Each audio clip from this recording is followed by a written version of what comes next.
Okay, so this is how I gather using clear elastic. I predominantly sew with knits, so this is cotton spandex, but I imagine you could do the same thing with woven.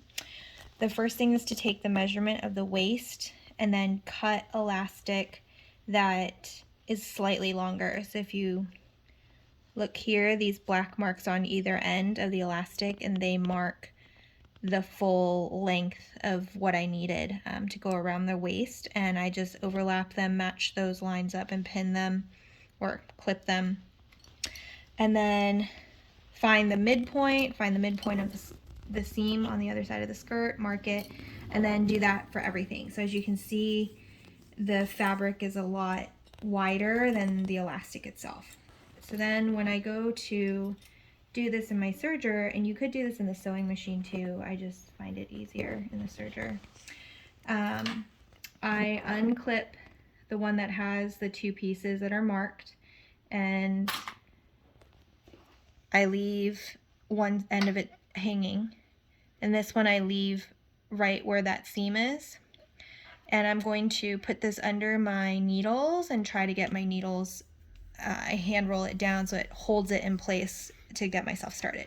It's important that you leave a tail, because this is what you're going to hold on to as you feed it through your serger.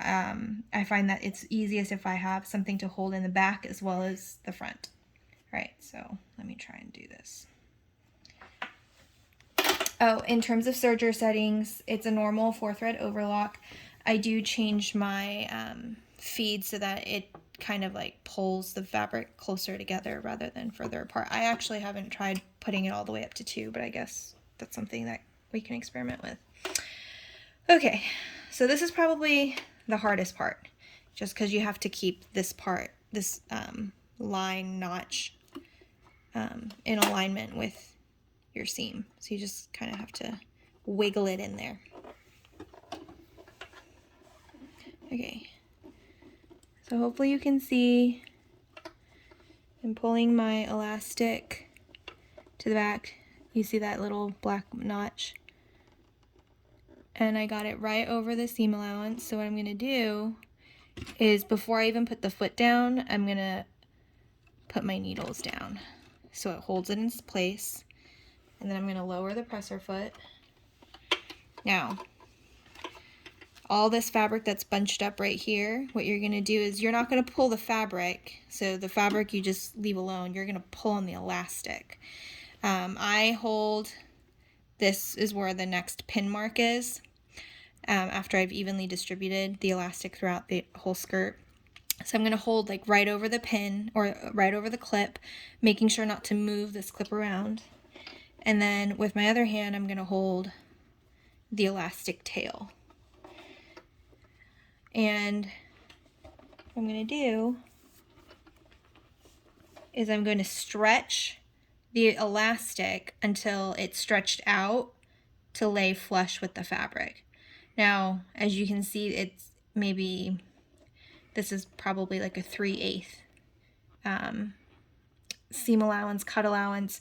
I eyeball seam allowances anyway, so I'm not that anal retentive about it, but if you want to be exact, you're going to have to wiggle things around a little bit more. Okay, so now what I'm going to do is I'm going to pull down the presser foot and hold this back tail. Keep it taut, keep this taut, and just let it feed through the machine, nice and slow. And as I'm going, if I feel like I'm cutting off too much, I shift the fabric underneath, and then I go back. Once you get started, it's actually easier because you got the fabric with the elastic attached to it to hold on to. And you'll notice it's still held pretty taut. Okay, I'm letting go of the back and getting a better grip on fabric so my hands aren't too far apart. I'm trying to keep them as close as possible. Okay, now when I get to about this point, I unclip this and I still hold it where it was and get this as close to my foot as possible before I reach for the next one. And as you can see in the back, it's gathered, but the elastic is there to spring it together and then stretch it out. So that's how I do it. And then you just go around the whole skirt. Nice and slow, same thing. When you get to the end, you just have to make sure you overlap the end of that tail, because here. This is where I want to get it to. This is that extra tail. So when it comes all the way around, what you're going to see is your foot, your serger foot on top, and you're going to keep pulling to line this on top, this mark on top of the other black mark, and hold it there. And as it goes through, you can let go when it gets when the needles get close, and then cut this off or just serge through the end of it.